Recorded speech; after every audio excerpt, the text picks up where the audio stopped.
Buenas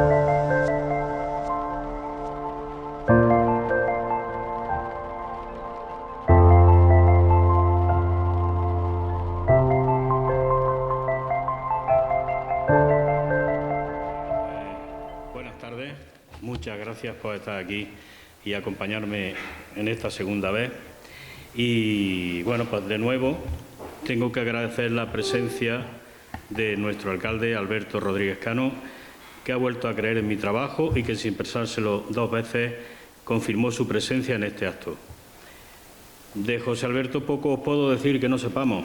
Es un alcalde joven, entregado a su labor, pero sobre todo, y en lo que a mí respecta, una persona llana y accesible, familiar y dispuesto y preparado a ayudar y apoyar a la gente de su pueblo. Eso para mí es, por ahora, lo más importante. También hoy tenemos con nosotros a una mujer que conocí hace muy pocos días y que, a pesar de todo, me ha tratado como si nos conociéramos de toda la vida. Ella es María Francisca Espinosa García, Quisca, como es conocida en su entorno. Estudió magisterio, pero lo ejerció durante poco tiempo. Por lo que realmente se la conoce es por haber sido la alcaldesa de Benataes durante 18 años. Tantos años en un cargo como es el de alcalde o alcaldesa, en su caso, de una población, nos da idea de la calidad humana de esta persona. Hay que ser una persona muy querida por todos para ser reelegido tanto tiempo. Actualmente se dedica a la gestión de su olivar, está casada, tiene 2 hijos y 3 nietos y aún así consigue tiempo para dedicarlo a la lectura. Ella misma se define como una lectora empedernida, miembro del Club de Lectura Café Literario de Benataes. Muchas gracias por tu asistencia y tu colaboración. También quiero dar las gracias de nuevo a Francisco Juan Torre Higuera, aunque hoy no ha podido estar aquí con nosotros, por la difusión que ha hecho de este acto y sobre todo por el apoyo que me ha prestado más allá de lo profesional. Y bueno, y a todos vosotros, que en definitiva sois el motivo por el que estamos hoy aquí. Bueno, pues en primer lugar paso la palabra a José Alberto.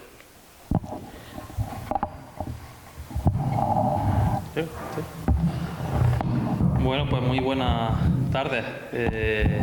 Bienvenido a este acto de presentación de Juan Manuel, que cuando me llamó hace una semana o un par de semanas, digo, sí que le cunde a este, porque no hace ni tan solo un año, que estuvimos en este mismo espacio con una sala bastante ambientada como hoy, presentando su primera novela. Bueno, en primer lugar también me ha hecho muchísima alegría, porque cuando vi la carta de presentación vi a María Francisca Espinosa y yo, como la conozco como Quisca, digo, pues, ¿quién es esta María Francisca?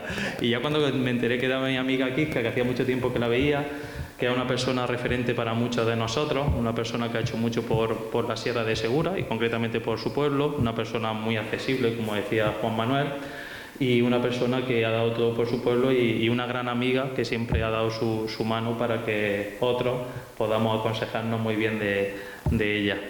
Y aparte porque es una gran lectora, ella de las que tritura con sus ojos libros casi a diario, y en Benataes está haciendo una labor, me consta, enorme con ese club de lectura, y creo que ha sido un gran acierto que hoy nos acompañe, a mí personalmente, pero también desde el punto de vista de la lectura para acompañar este acto.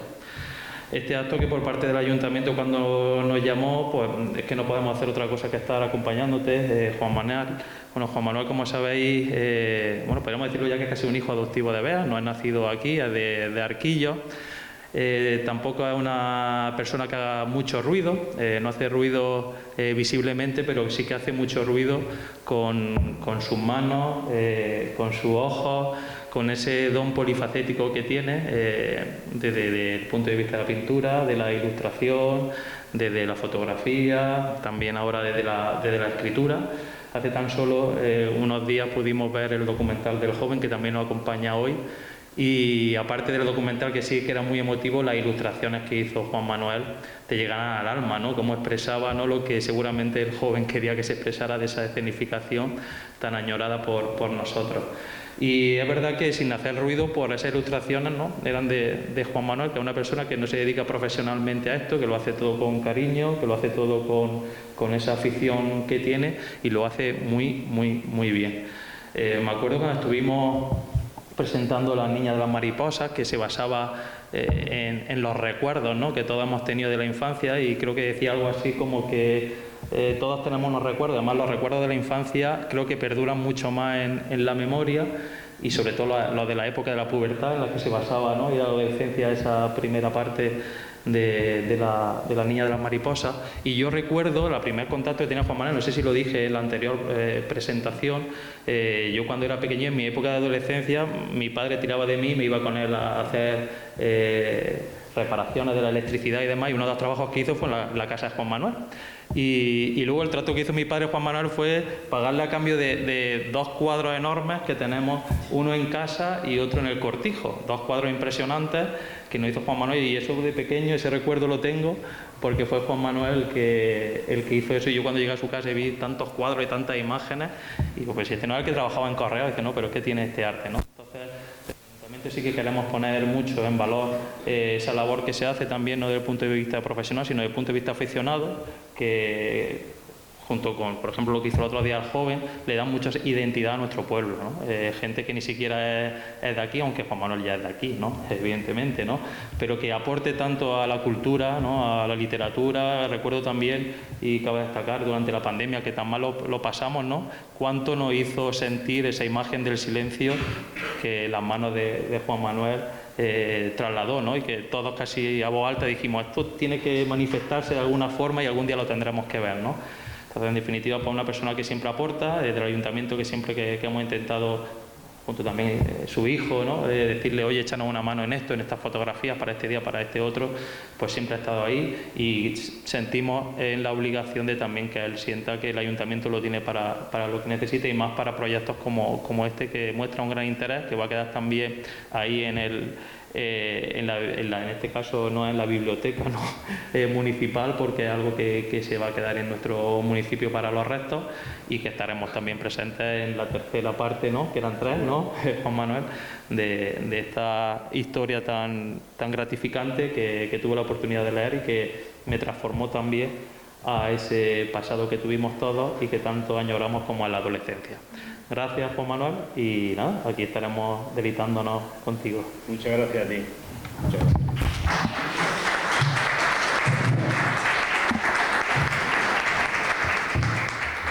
Bueno, ahora paso la palabra a María Francisca, a Quisca.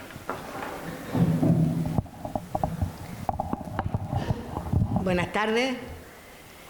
Pues muchísimas gracias a Juan Manuel, muchísimas gracias al alcalde por vuestras palabras, por lo bien que me habéis acogido y por darme esta oportunidad de ser de los primeros actos que hago fuera ya de mi carrera política y dedicándome, como me dedico ya de lleno, a leer, porque lo que sí soy, yo me defino como una lectora.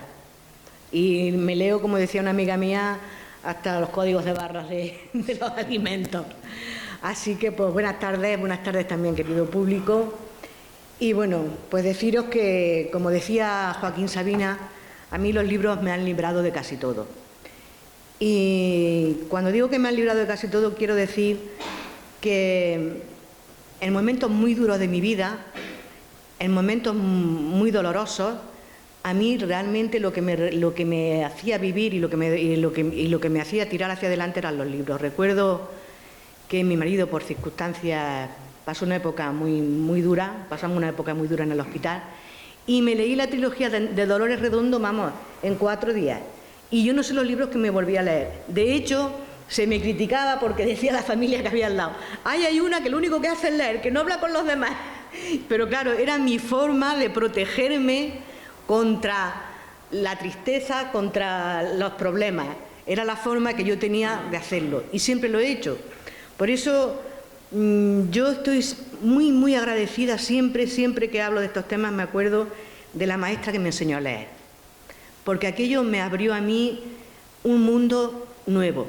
Mi madre era analfabeta, mi padre prácticamente también sabía firmar, pero poco más.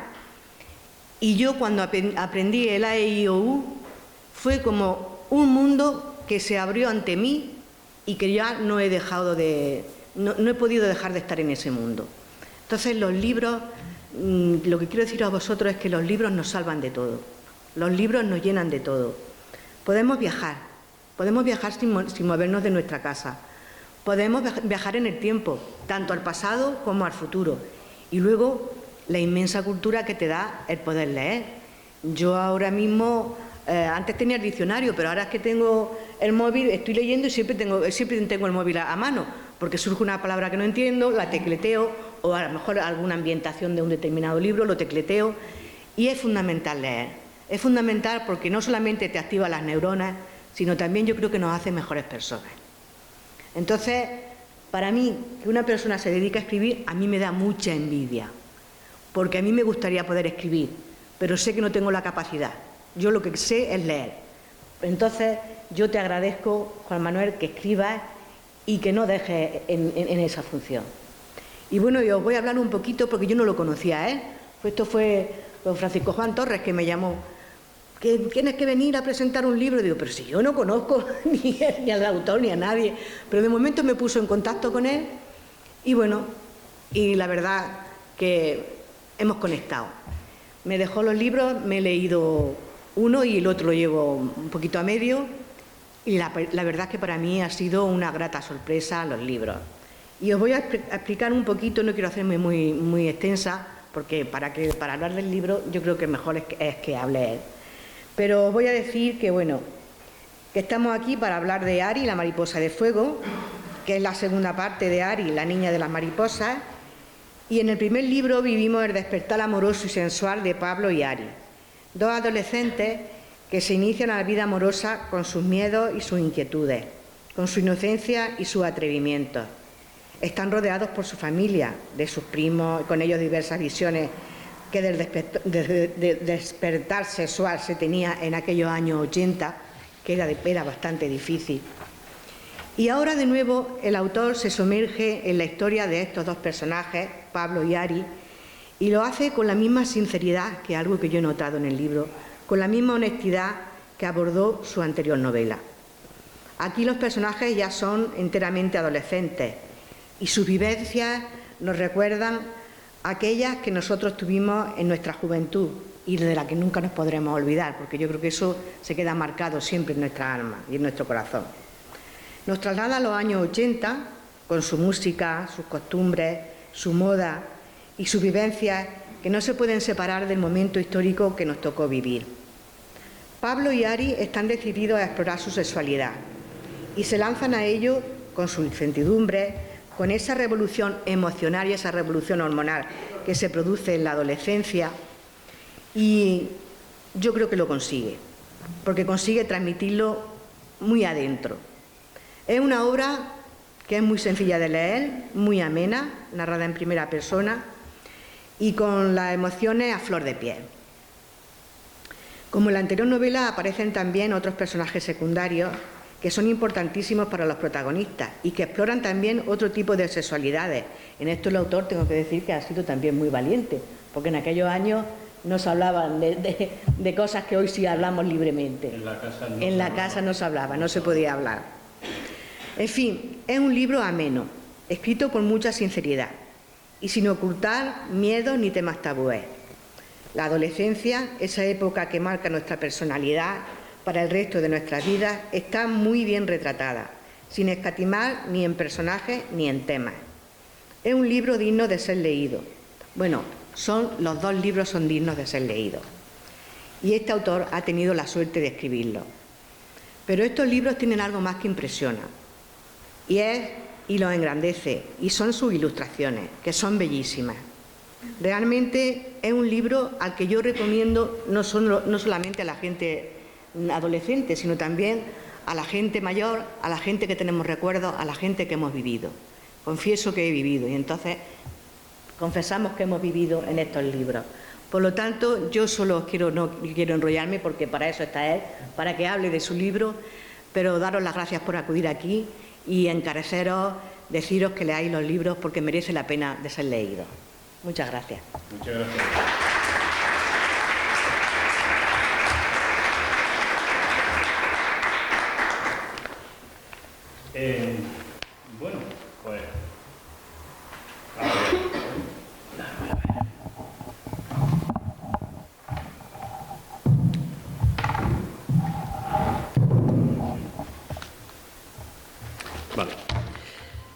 Bueno, quiero empezar repasando un poco lo que hablamos el año pasado, de lo que dijimos sobre la novela anterior.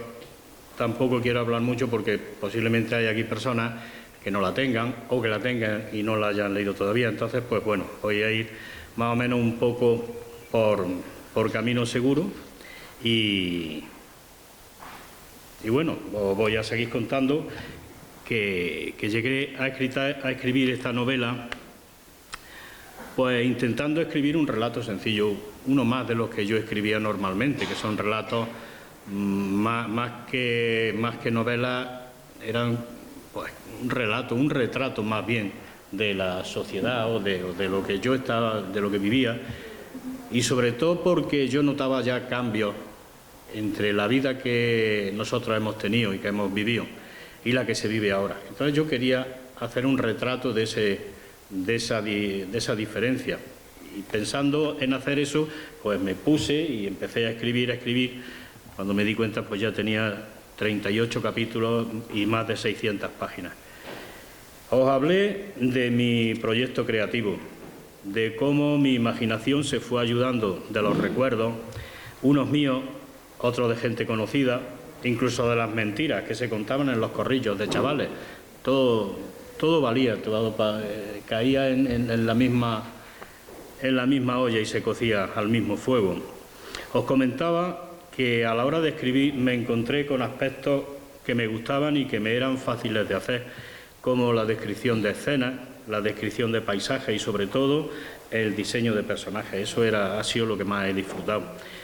Pero luego había también otros momentos en los que era un verdadero quebradero de cabeza y precisamente donde menos me lo esperaba, ¿no? Tenía que escribirlo, aunque no quisiera, porque yo quería que la historia se hiciera real, que se viera como una historia real. No podía estar contando desde que empecé el mismo cuento de hadas, de los niños que se quieren mucho, que todo va bien, que todos son juegos, que tal. Entonces llegó un momento en que yo tenía que crear el conflicto que se da siempre en todos los relatos. Y cuando creé el primer conflicto, que fue pues la típica peleilla entre novios, ¿no?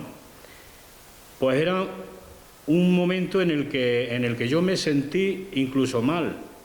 De hecho, desde que terminé de escribir ese momento en el que los críos se peleaban, pues yo escribía más rápido. Estaba siguiendo mi guión, pero yo escribía más rápido y me daba más prisa porque yo estaba deseando ya de llegar al momento en el que los ponía a hacer las paces.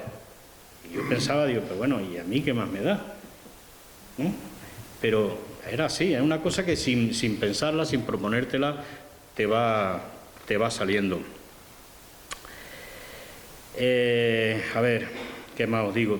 Bueno, también con respecto a las ilustraciones, pues lo mismo, que empecé a dibujar los rostros, empecé a dibujar las escenas, pues para yo asentarme dentro de la historia, a conocer a esas personas que ya les había dado unos sentimientos, que les había dado unas características físicas, pues entonces empecé a dibujarlo y entonces empezaron a cobrar vida dentro de mi cabeza. Y igual que con las páginas, pues cuando me di cuenta, pues ya había pasado de las 100 ilustraciones. Al principio, como yo no tenía pensado hacer una novela, sino simplemente escribir, pues yo quería dibujarlo todo. Cada vez que hablaba de una persona, yo quería hacer un retrato de esa persona. Cada vez que pasaba algo, yo quería dibujar ese momento en el que estaba pasando eso. Pero bueno, luego ya tuve que ir seleccionando porque la verdad es que no lo puedo dibujar todo.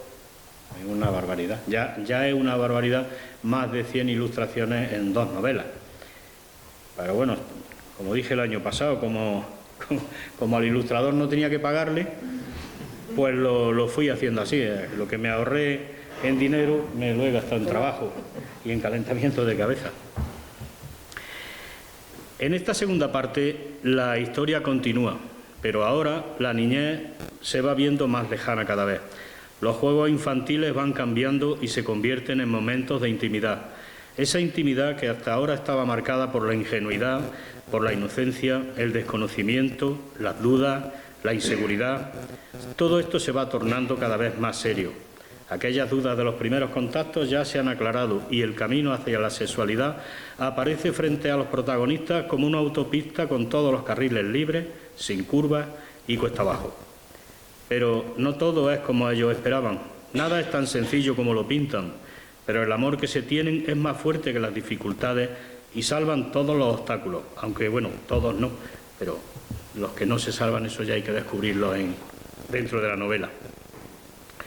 Aunque estoy seguro que, aunque os contara esto que no cuento, aunque os contara toda la novela entera, no perdería su encanto, porque el encanto creo que está en que conforme la vas leyendo vas reviviendo tus propias experiencias, porque lo que cuento no es una experiencia en concreto. Todo lo que hay aquí contado no va a encajar perfectamente con lo que nos ha pasado, ni a mí ni a cualquiera, pero sí que va a ser algo parecido. Y entonces al revivirte esos momentos que tú también has vivido, cercanos, parecidos, pues creo que ese es el encanto y es el comentario más habitual que me está haciendo todo el mundo cuando leen la novela. Y estoy seguro que cuando leáis esta segunda os vais a sentir todavía más identificados, porque ahora de lo que se habla son ya de sentimientos y tanto de sentimientos, de problemas, de alegría, todo es ya más intenso, es más fuerte, es más mayor, aunque la diferencia pues son 2 años, entre los 15 y los 17, pero la verdad que lo que es un adolescente de 15 a lo que es de 17, aunque es poco tiempo, pero la verdad es que es bastante el cambio que hay, de 15 a 17. Así es que os voy a leer algún fragmento que he seleccionado de la novela, pues para que quien no la conozca o quien no la haya leído todavía, pues bueno, pues pueda tener una muestra de cómo escribo y pensar si gusta o no gusta. Bueno, voy a empezar leyendo un fragmento al que le tengo mucho cariño, porque está basado en un recuerdo mío. En él, Pablo le cuenta a Alicia cosas de Ari. Traguillo que se me seca.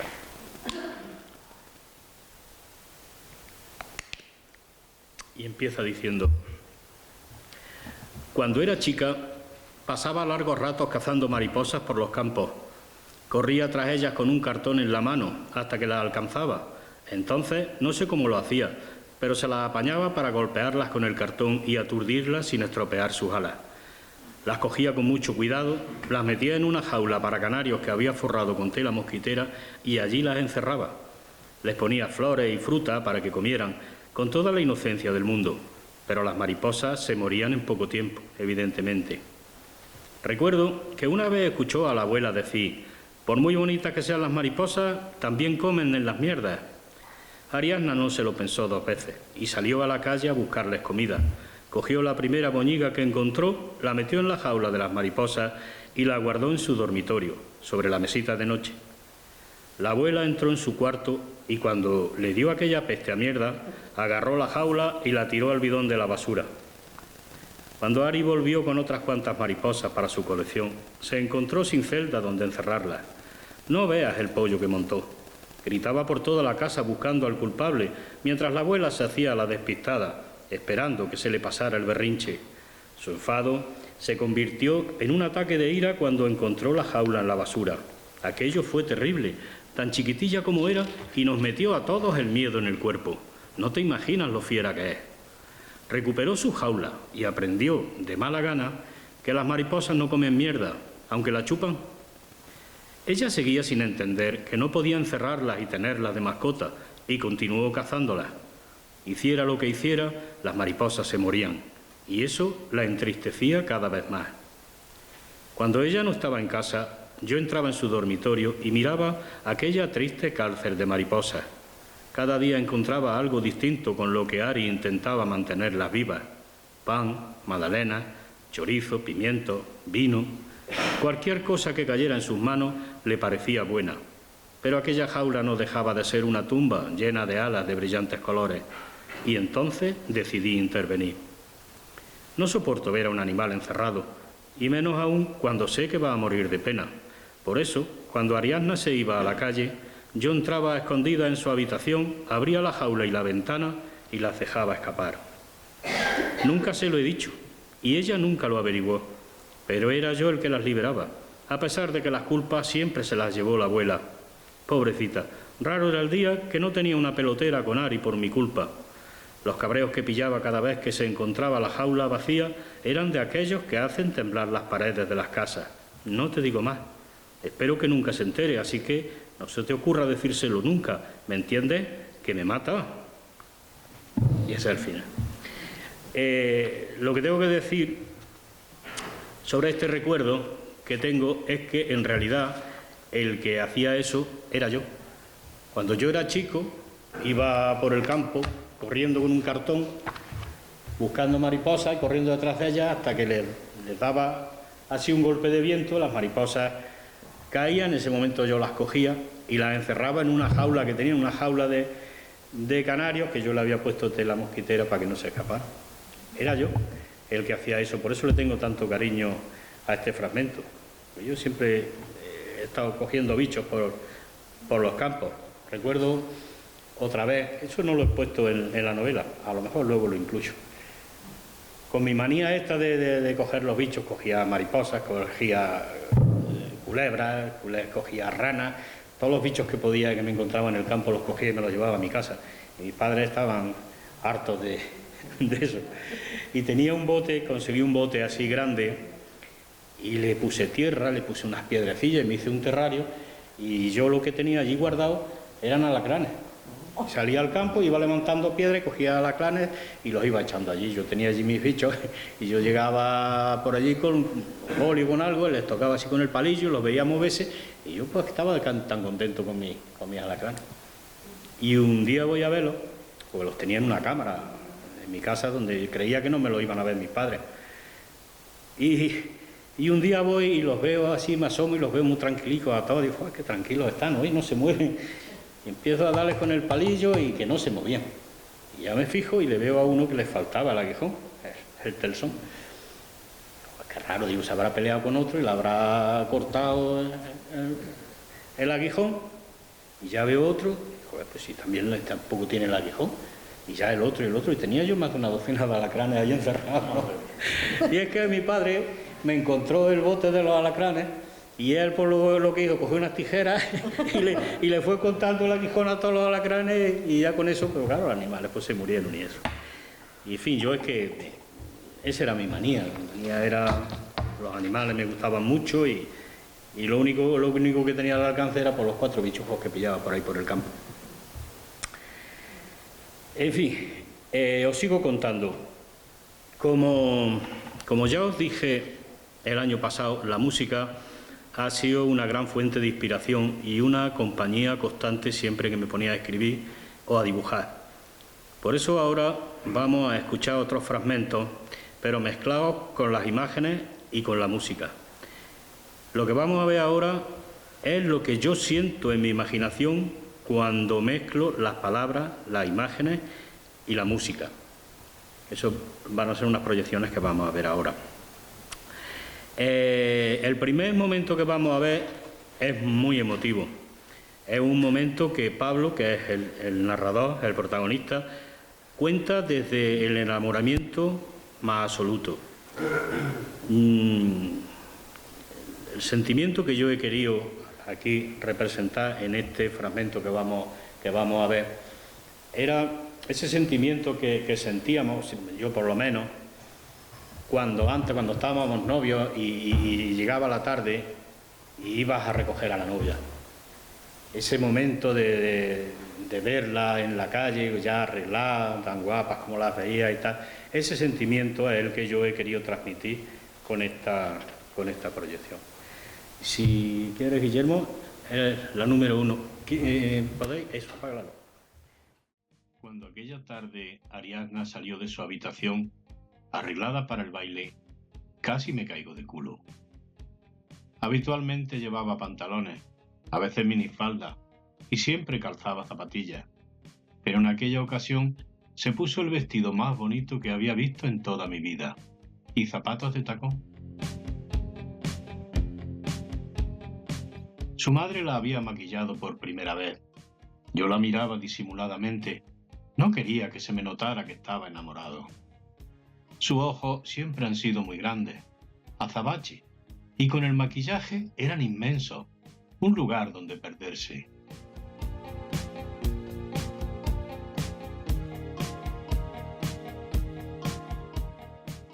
Sus labios brillaban frente a mí como el sol del atardecer sobre el mar y del color de las cerezas. En aquel momento sentía más deseo de comérmelo que de besarlo.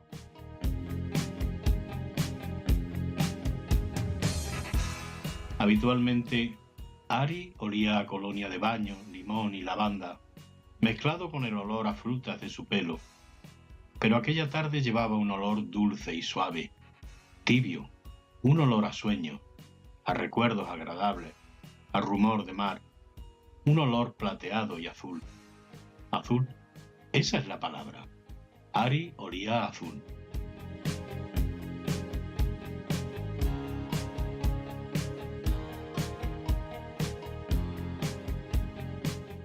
Sobre los tacones parecía más alta y delgada, pero a mí me gustaba más sentirla tan pequeña como siempre.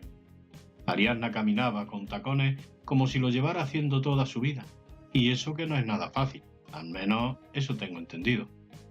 A pesar de todo, estaba seria, rara, creo que a disgusto con su nueva imagen, pero yo estaba encantado, a punto de ponerme a dar saltos por toda la casa.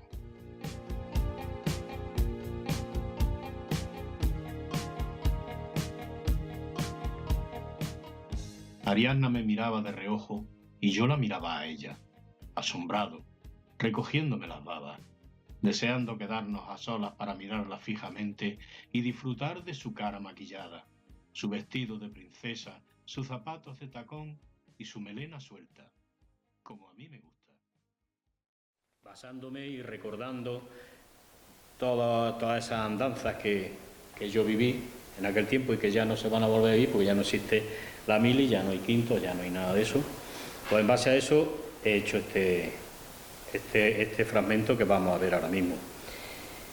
La ilustración que vaya a ver está basada en, bueno, son caricaturas de rostros que han sido mis amigos, que fueron quintos míos, y sobre todo en caras que estaban en la foto esta que nos dan en la mili, como una orla, como la orla de las carreras, pero hacen en la mili, también nos hacían una pequeña orla así con... Y cuando he estado dibujando eso, cogí la orla de mis amigos de la mili y le fui haciendo la caricatura a algunos de ellos, y en eso está basada esta lámina que vaya a ver. Es que estoy insistiendo en ella porque la verdad es que le puse mucho trabajo y vaya a ver que es muy curiosa y tiene muchos detalles, como llevar los animales, los quintos, algunos. En mi tiempo, que fui ya de los últimos quintos, ya no llevábamos los animales por la calle, pero los quintos anteriores, pues si compraban a lo mejor 3 borregos para comérselos en una semana, pues mataban uno y el resto los llevaban con ellos por la calle. O llevaban un pollo, o llevaban un gorrino, barbaridades que se hacían. Y entonces, pues eso lo vais a ver también, aparte de otras curiosidades que, bueno, todo entero no lo vais a ver, vamos a ver un fragmento, porque si no esto se haría muy largo, pero esto abarca más de un capítulo, la cosa de los quintos. Lo he puesto porque, claro, era un recuerdo que tenía muy fuerte, además es un relato muy jugoso. Todas esas chiquilladas y todas esas travesuras que hacíamos, pues la verdad es que dan mucho juego. Así es que, bueno, apagamos las luces otra vez. En mi pueblo era tradición que los quintos pasaran unos días juntos en cualquier casa abandonada que les quisieran dejar. Aquel año les dieron permiso para meterse en una casa muy vieja, casi en ruinas, o sin casi. Olía a mierda de gato y las paredes rezumaban humedad. En los escasos momentos de silencio se podía oír crujir los palos del tejado y cosas que rodaban bajo la techumbre. Supongo que serían las ratas, molestas por nuestra visita. La puerta de la calle descansaba sobre la pared del pasillo, pues se desprendió del marco nada más abrirla.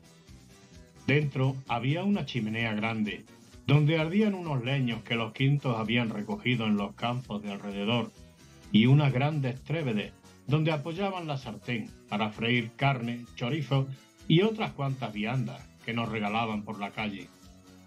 Cualquier cosa que se pudiera comer y entrara en la casa de los quintos iba a la sartén. No llegué a saber dónde guardaban la carne, de lo cual me alegro. Solo sé que de vez en cuando aparecía algún quinto con un pegote de chichas en la mano y lo echaba en la sartén, aunque ya estuviera llena. El caso es que yo había notado que algunos trozos estaban más fritos que otros. Incluso algunos parecían crudos por completo, y entonces comprendí la causa. Dentro de la casa no había ni una mala silla donde sentarse, tan solo unos troncos medio podridos y alguna caja vieja de cerveza le servían de asiento al primero que los ocupaba, los demás en el suelo pelado. En la habitación de al lado del comedor habían echado paja en el suelo y allí estuvimos durmiendo apenas.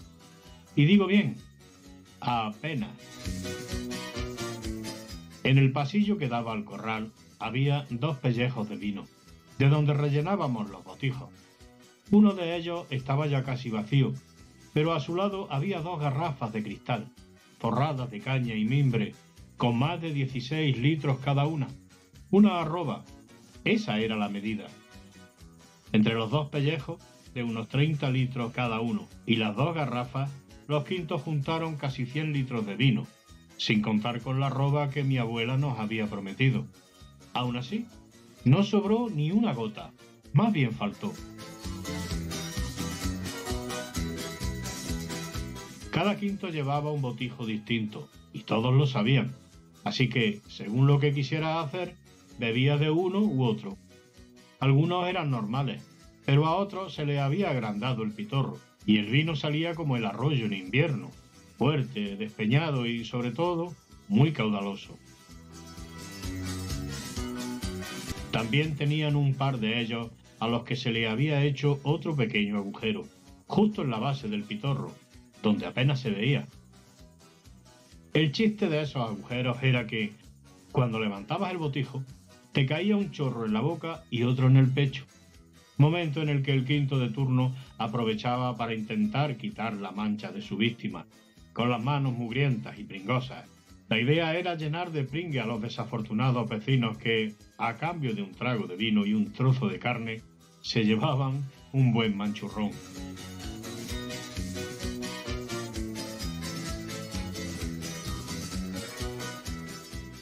También estaba el botijo del vino fino, con el que escarmentaban a los gorrones. Los gorrones se hacían los encontradizos más de una vez para llevarse unos buenos tragos de vino gratis. Pero los quintos, aun borrachos, eran difíciles de engañar. Aquel botijo lo que menos llevaba era vino. El resto era carne cruda, ajo, sal, guindilla y cualquier inmundicia que encontraran por la calle. Incluso se meaban dentro. Lo llevábamos marcado, para no beber nosotros por equivocación. Vino fino. Menuda finura. ¡Qué cabrones!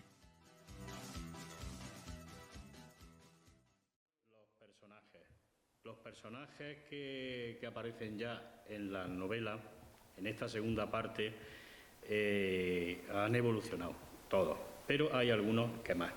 Por ejemplo, el personaje de la abuela, que en la primera parte tiene algo de importancia, pero no demasiado, ahora en la segunda parte cobra más fuerza, cobra más protagonismo, y el personaje de Alicia, que pasa ya a ser también una tercera protagonista. Esos 2 personajes pasan a entrar en la primera línea, digamos. Y luego aparecen otros nuevos.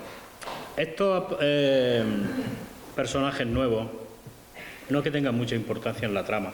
Lo que ocurre es que son personajes que yo he conocido y que creo que quedan bonitos dentro de la novela, y dan un toque muy personal y sobre todo muy humano y muy real, ¿no? Entonces, ahora vamos a ver primero el de doña Agustina, lo vamos a ver, que está inspirada en una mujer que era vecina de la casa de mis padres, que tenía un estanco, y aquella mujer era muy mayor y bueno, en ese aspecto de esa mujer y otra mujer que había en mi pueblo que tenía también otras características que me llamaban la atención, he mezclado esas dos personas, esos dos recuerdos que yo tengo de mi niñez y he sacado un personaje, la verdad, creo que muy humano.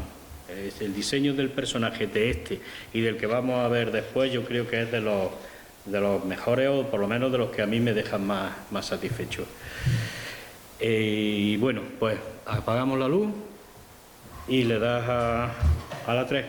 La casa de doña Agustina era pequeña, de planta baja, lo que en el pueblo se le llama media casa. La puerta estaba pintada de verde y tenía al lado una ventana con una reja de hierro forjado, también pintada de verde. Tras ella, a través de los cristales, se podía ver una pequeña cabeza blanca con un diminuto moño, poco mayor que una pelota de ping-pong, y un libro abierto delante de ella.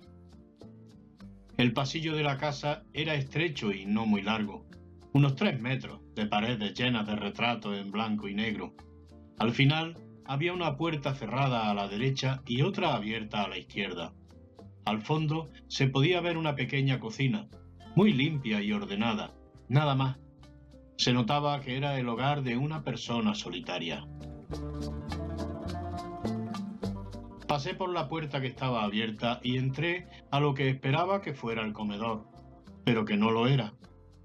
Aquella habitación parecía ser la más grande de la casa, pero resultaba pequeña. Estaba llena de estanterías de punta a punta, desde el suelo hasta el techo, todas llenas de libros y portarretratos. Olía raro. No es que fuera mal olor, pero tampoco bueno. Una mezcla entre cuero y libros viejos, susurros y recuerdos. El olor de la soledad continua. Junto a la ventana había una mesa camilla con sayas de color marrón oscuro y tan solo un par de sillas. Doña Agustina estaba sentada en un sillón de madera con el respaldo muy alto. Tenía una manta doblada sobre él y unos tapetes bordados en los reposabrazos. Parecía un trono. Sobre la mesa había un atril de madera sujetando un libro abierto y a su derecha una libreta con un bolígrafo encima. Alrededor de doña Agustina todo era silencio.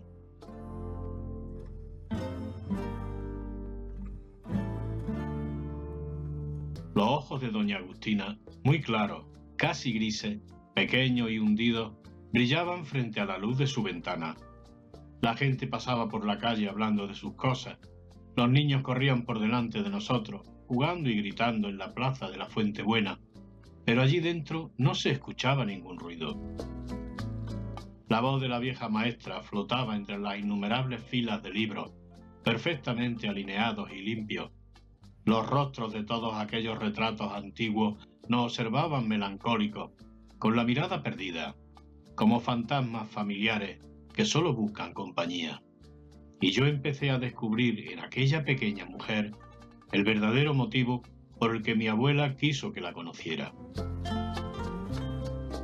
Doña Agustina cambió el tono de la conversación y mostró una leve sonrisa. Comenzó a contarme cosas de los niños de los que había sido maestra, incluso de mis padres y mis tíos, que al parecer todos pasaron por sus manos. Al recordar todas aquellas andanzas, su rostro se iluminó, pareciéndome más joven que al principio de conocerla. A veces reía levemente, como una niña tímida. Su risa era aguda, alegre y contagiosa, como si dentro de aquella anciana hubiera una chiquilla juguetona que quisiera salir corriendo al patio del recreo. La mañana pasó volando junto a la ventana de doña Agustina, recordando aventuras y desventuras de aquellos niños que fueron sus alumnos, comprobando que, entre ellos y nosotros, no había más diferencia que unos cuantos años de por medio. Y así, sin darme cuenta del tiempo, sonaron 2 golpes en la puerta que marcaban el final de mi visita. Un personaje completamente real y lo que vais a escuchar aquí, aunque a lo mejor pueda parecer un poquillo exagerado, igual como lo de los quintos, también ha sido un poco exagerado, todo no era así. Era cuando escribes algo, te basas en tus recuerdos o te basas en algo que te inventas o directamente haces una fantasía, pero siempre lo alineas un poquito. Hay que echar un poquito de sal, un poquito de limón para que sea más jugoso el relato. Si lo haces como en realidad era, pues quizás no sea tanto. Pero con este personaje prácticamente no tenía que hacer nada más que escribir lo que pasaba con él, porque el hombre es que era así, tal como se cuenta en este relato que vamos a ver ahora. ¿Podría apagar? El señor Eladio, el único pastor que quedaba ya en el pueblo, era más o menos de la misma edad que la abuela, aunque parecía mucho más viejo. Su cara, sus manos y su cuerpo estaban desgastados por el sol y el viento. Era corto de tronco, pero de piernas larguiruchas y torcidas. Un hijo del hambre. Siempre llevaba una boina enroscada en la cabeza. Aquella boina era de un color indeterminado. A veces parecía verdosa y otras marrón, parda oscura, según la hora del día y la inclinación de la luz, pero sin llegar nunca al negro habitual de esta prenda. La abuela decía que se ponía la boina antes que los zapatos, porque a veces llegábamos a su casa y nos lo encontrábamos en el corral de los animales, en calzoncillos y con la boina calada hasta las orejas, nada más, descalzo, pisando mierda sin el menor signo de incomodidad.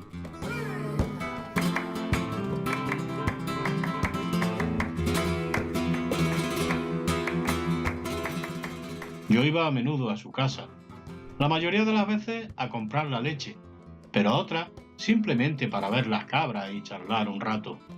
Con el tiempo fuimos trabando amistad y empecé a acompañarle cuando sacaba el rebaño a pastar. Las conversaciones con él siempre eran pintorescas y divertidas. Le gustaba mucho hablar de mujeres y, curiosamente, debatir de ciencia. Aún recuerdo las tertulias intelectuales que manteníamos en el campo, sentado en alguna piedra o a la sombra de un árbol.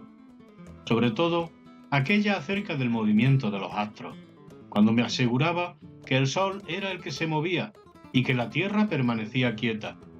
Todo un reto para mi inteligencia juvenil. ¿Cómo podía yo, un pésimo estudiante, rebatir esa conclusión a un hombre de principios del siglo XX, criado en mitad del campo guardando ganado y comiendo de lo que la tierra le daba, observando a diario la naturaleza, muerto de hambre y rodeado de lobos?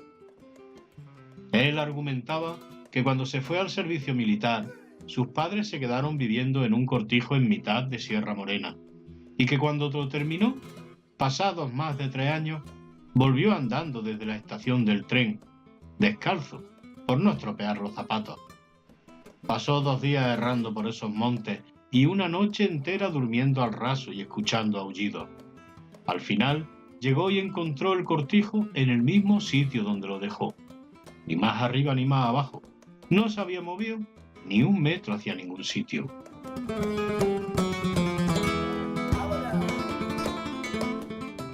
Mi amigo Eladio, el tío Garduña, como le decían en el pueblo, se enfadaba mucho cuando le hacía la contra y me decía: por la mañana el sol sale por su sitio y a la tarde se pone por donde tiene que ponerse.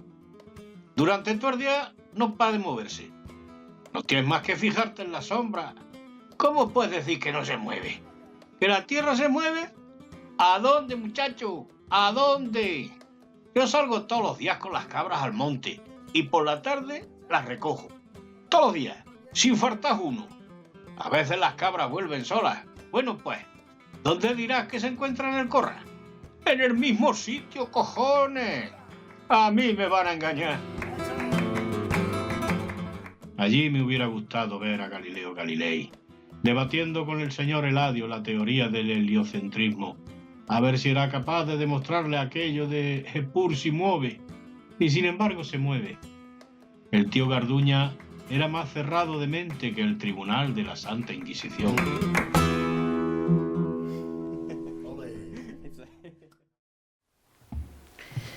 Ahora os voy a hablar un poquillo, por seguir explicando cosas de esta segunda novela, os voy a hablar de la poesía, que en esta parte está mucho más presente que en la primera.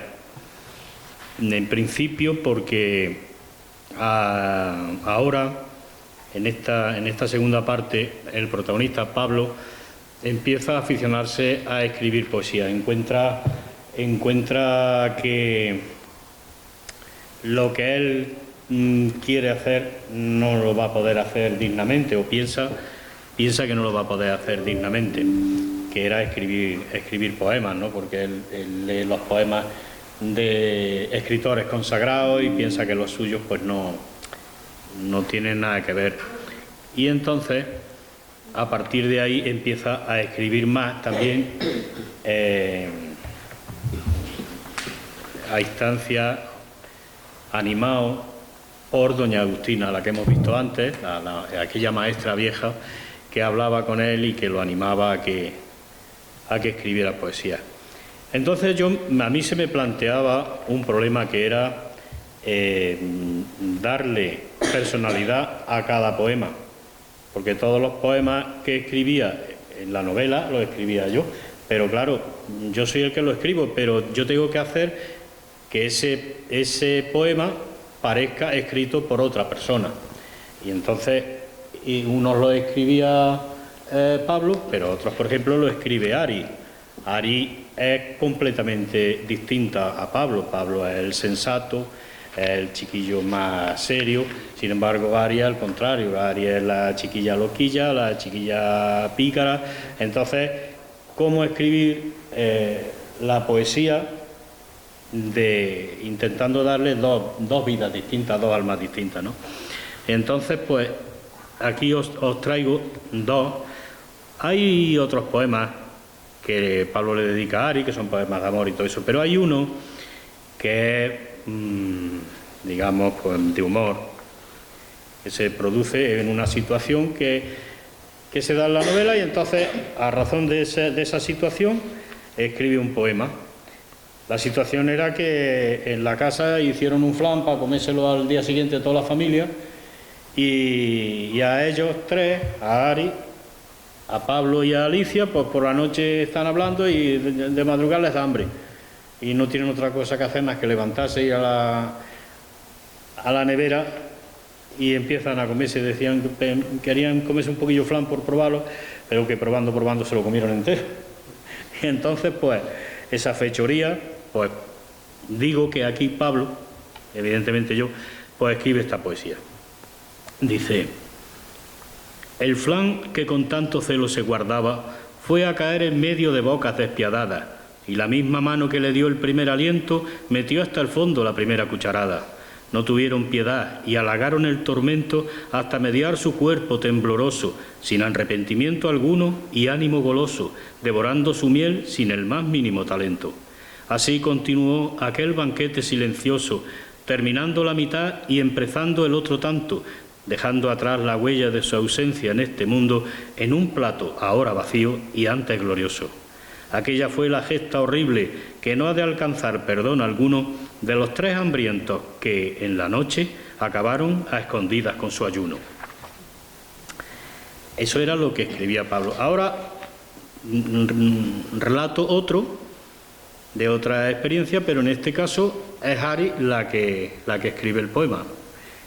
Y el poema dice: en mi casa ha entrado un gato que traía el rabo tieso. Yo lo agarré de una oreja y le tiré de los pelos. Probé a tocarle el bigote, pero me mordió en un dedo.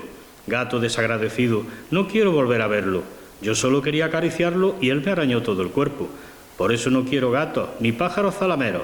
Para mi casa quiero una manada de perros. Eso es lo que yo he interpretado como hecho por un poema por una chiquilla, pues distinta al otro poema. Luego hay otros dos que no los he traído aquí, que quizás fue más difícil todavía. Están en el último capítulo de la novela. Y son dos poemas que cuentan el mismo sentimiento, cuentan lo mismo, son muy parecidos, prácticamente iguales, pero uno escrito por Pablo, con 17 años, y el otro escrito por doña Agustina, una maestra, ya una mujer culta, después de muchos años. Entonces, la diferencia está en cómo se cuenta ese poema expresando lo mismo, solo que por dos personas completamente distintas. Y bueno, pues ya lo que me queda que hablar es la importancia que tiene en esta novela el erotismo. Es evidente. Si estamos contando una historia de unos adolescentes entre los 15 y los 17 años, pues hay que hablar del erotismo. Pero eso lo vamos a dejar para que cada uno lo disfrute como mejor quiera dentro de su lectura personal de la novela y ya lo interprete como más le guste. En fin, pues yo qué sé, yo podría estar leyendo fragmentos y contándoos cosas de la novela porque hay muchísimas más cosas que he incluido. Me he calentado bastante la cabeza, la verdad, en buscar referencias a poesía, pues desde, yo qué sé, desde Zorrilla a frases de Víctor Hugo, yo qué sé, que más, no me acuerdo ahora mismo muy bien. Hago referencia a los poetas que eran pues los más leídos en mi generación, por los chavales del instituto y todo eso. Eran Miguel Hernández, Machado, Lorca, eran lo que más teníamos a la mano. Referencia a instituciones como lo del servicio militar, en el que narro un poco pues la historia de cómo evolucionó el tiempo que se estaba en el servicio militar a lo largo del tiempo y tal. De los teléfonos, hablo de los modos, de los tipos de teléfonos que había, de aquellas centralitas que había antes con las clavijas que las metían, que la gente ni se sabía cómo se llamaban los números, o sea, los números de nadie. Cogía el teléfono y le decía a la del centralita, ponme con mi hermana. Y ella sabía quién eras tú y cogía la clavija y te ponía y hablabas con tu hermana. En fin, cosas así, ¿no? No sé qué más, no sé, muchas referencias pues a cosas que ocurrían, que ahora nos suenan muy raras, como la dificultad que había a la hora de comprar simplemente unos preservativos, que había farmacias que se negaban a venderlos, incluso los farmacéuticos decían, no, en mis farmacias no se vende de esto. O si ibas y le pedías algo de eso, bueno, aquello te sonaba en el pueblo más que la campana. En fin, cosas así. Muchas referencias a otras muchas cosas, pero bueno, no podemos estar hablando de todo. A eso hay que leerla.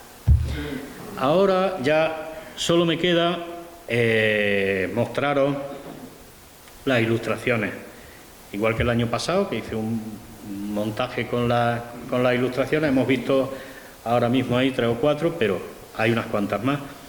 Y bueno, deciros que en este montaje no están todas, pero creo que bueno, son suficientes para que podáis hacer una idea de las ilustraciones de la novela.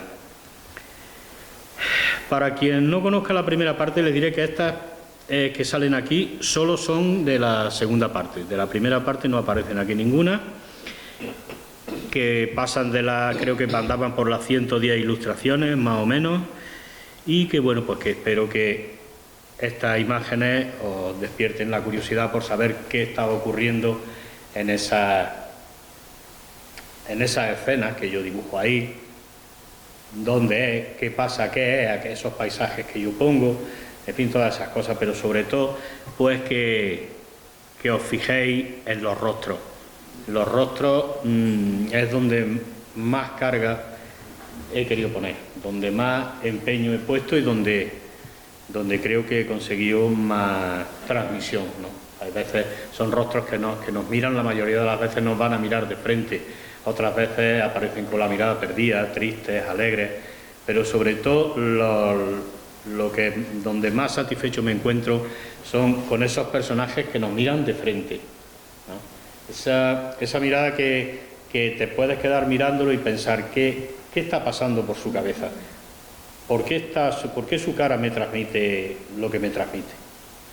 Yo espero y deseo que lo que yo he querido transmitir os llegue a vosotros tal cual yo lo he pensado, pero bueno, también dejo la libertad de que cada uno pues, puede interpretarlo como quiera, cada uno puede ver una ilustración y interpretarla como quiera, aunque sí que os digo que todas las ilustraciones, todas, lo que hay es lo que se relata en el texto. Nada está artificioso, no pongo nada al azar, algo que si lo ves dibujado es porque está en el texto. Si lo buscas, lo encuentras, la relación. Porque, en fin, esa era una de mis máximas a la hora de dibujar. Y bueno, pues ya creo que ha llegado el momento de que me callo otro poco. Vemos la proyección de las imágenes y a ver qué os parece.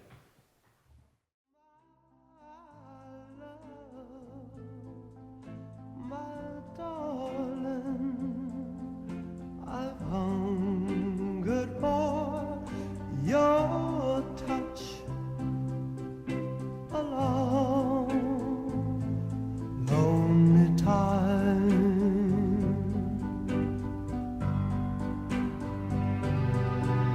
and time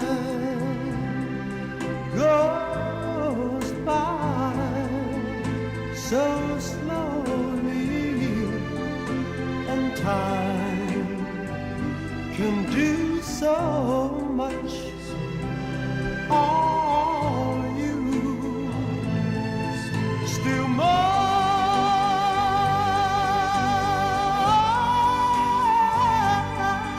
I need your love. I